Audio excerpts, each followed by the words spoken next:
સૌરાષ્ટ્રના અમરેલી અને ભાવનગર જિલ્લામાં સિંહોના હુમલામાં માનવ મૃત્યુના બનાવો વધતા સ્થાનિકોમાં ભારે ભય અને રોષનો માહોલ જોવા મળી રહ્યો છે। આ મામલો રાજ્ય સરકાર સુધી પહોંચતા વન વિભાગના ઉચ્ચ અધિકારીઓ દોડતા થયા છે।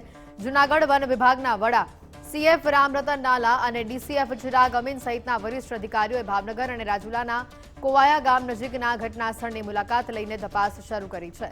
ગુજરાતના કુલ 891 સિંહોમાંથી સૌથી વધુ 339 સિંહો અમરેલીમાં વસે છે। આ દરમિયાન ઘટનાના ચોંકાવનારા સીસીટીવી ફૂટેજ સામે આવ્યા છે, જેમાં સિંહ જ્યારે યુવકનો શિકાર કરી રહ્યો હતો ત્યારે એક ટ્રક ચાલક 1 કલાક સુધી હેડલાઇટ ચાલુ રાખીને આ દ્રશ્ય જોતો રહ્યો। આ ગંભીર મામલે પોલીસ અને વન વિભાગે અલગ અલગ દિશામાં સઘન તપાસ હાથ ધરી છે। કોઈપણ શંકાસ્પદ પ્રવૃત્તિ જણાય તો ટોલ ફ્રી નંબર 1926 ઉપર સંપર્ક કરવા માટેની અપીલ કરવામાં આવી છે। અમારી જે ઉપલબ્ધ માહિતી છે એ પ્રમાણે એના આગલા દિવસે પણ સિંહે મારણ કરેલા હતા।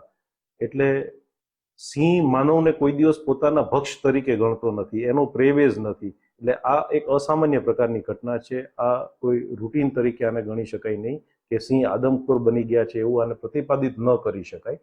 અત્યારે જે સિંહો ત્યાં સ્થળ ઉપર હતા તેને વન વિભાગ દ્વારા રેસ્ક્યુ કરી લેવામાં આવ્યા છે અને અમારા ઓબ્ઝર્વેશન હેઠળ છે। એમાં અમે ખાતરી કરીશું કે શું આ સિંહોનું આમાં કોઈ ઇન્વોલ્વમેન્ટ હતું કે કેમ।